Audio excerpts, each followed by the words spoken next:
1991 यानी 1991 के अंदर साउथ इंडिया यानी दक्षिणी भारत के अंदर दो राज्य कर्नाटका और तमिलनाडु, उन राज्यों के मध्य या फिर ये कह दीजिए कि कर्नाटका राज्य के अंदर एंटी तमिल राइट्स यानी जो तमिल लोग हैं उनके खिलाफ धरना किया जाता है, उनको कर्नाटका से भगाया जाता है, उनको मारा भी जाता है। लेकिन 1991 के अंदर ऐसा क्यों होता है? आखिर कर्नाटका के अंदर एंटी तमिल राइट्स क्यों होते हैं? तो चलिए बात करते हैं। तो ये जो राइट्स होते हैं, जो ये दंगे होते हैं, वो बेसिकली होते हैं कावेरी नदी के कारण।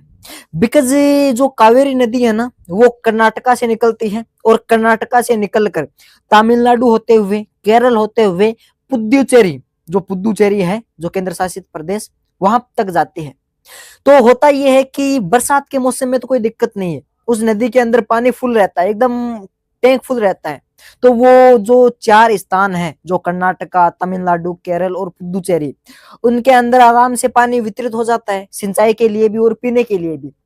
लेकिन मुश्किल तब आती है जब बारिश नहीं होती है, तो उस नदी के अंदर पानी का स्तर कम हो जाता है, पानी का स्तर गिरने लग जाता है।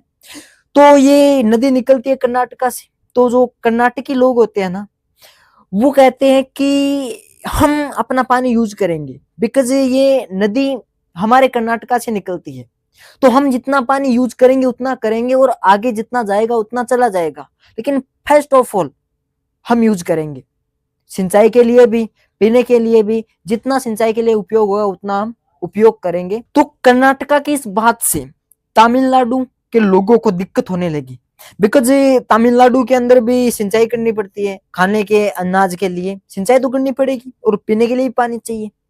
तो कर्नाटका, तमिलनाडु, केरल, पुदुचेरी, इनके मध्य विवाद होने लगा कि पानी हम लेंगे, हम लेंगे।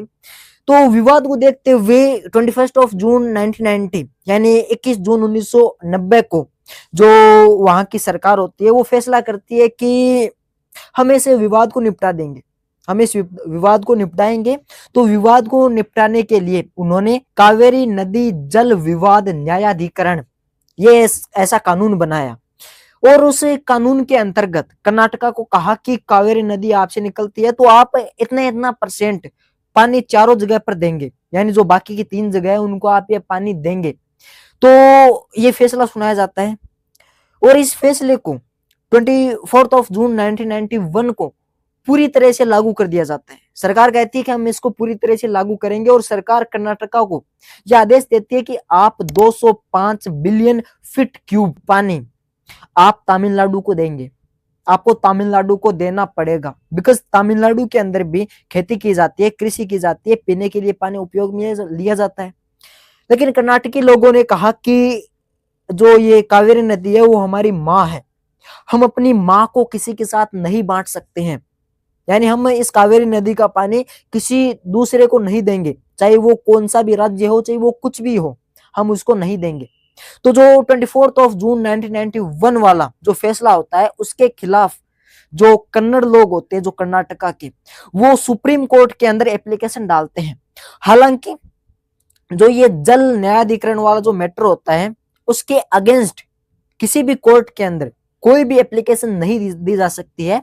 लेकिन इसके बावजूद भी क्या पता कैसे सुप्रीम कोर्ट वो एप्लीकेशन एक्सेप्ट कर लेता है और कहता है कि हम आपको फैसला जल्दी सुनाएंगे।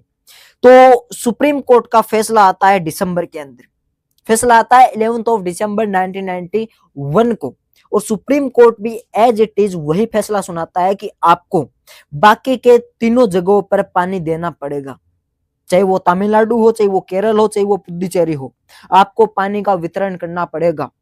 तो अब जो कन्नड़ लोग थे उनको हर तरफ से हार मिल चुकी थी, सुप्रीम कोर्ट उसके द्वारा भी हार मिल चुकी थी, अब उनके पास कोई भी ऑप्शन नहीं था।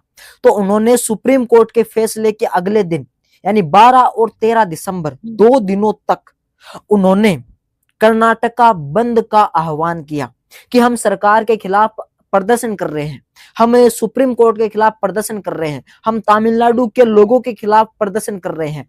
और इस प्रदर्शन के अंदर वो सिनेमा घरों, व्यवसाय उद्योगों को बंद करवा देते हैं और जो भी तमिल लोग होते हैं उनको बाहर निकालना शुरू कर देते हैं। बिकॉज उनको ये लगता है कि जो ये तमिल लोग है ना वो प्रवासी लोग हैं और इन्हीं के कारण हमें पानी को बांटना पड़ रहा है, हमें जल को अपनी माता को बांटना पड़ रहा है, हम अपनी माता को नहीं बांटेंगे। तो 12 और 13 दिसंबर को ये पूरा बंद होता है कर्नाटका और तमिल लोगों को मारा जाता है, काटा जाता है, उनको भगाया जाता है। तो ये होता है 12-13 दिसंबर एंटी तमिल राइट्स इन कर्नाटका। तो अब आप बताइए, क्या पानी के लिए जो पूरे विश्व की धरोहर है पानी, कोई भी कहीं से पानी पी सकता है? हालांकि ये बात अलग है कि जो बोतल होती है उसके अंदर पानी बेचा जाता है, लेकिन जहां पर जलाशय होते हैं उससे पानी कोई भी ले सकता है। तो क्या ये सही था? ये सही था क्या? पानी के लिए तमिल लोगों को मारना, उनको निष्कासित करना कर्नाटका से, कर्नाटका को बंद करना, तमिल लोगों के उद्योग धंधों के ऊपर रोक लगाना, क्या ये सही था? राय कमेंट्स के अंदर जरूर दीजिएगा। तो ये था एंटी तमिल राइट्स 1991 इन कर्नाटका। तो चलिए मिलेंगे अगले वीडियो के अंदर, तब तक के लिए जय श्री कृष्णा, जय Hind, Vande Mataram and take care.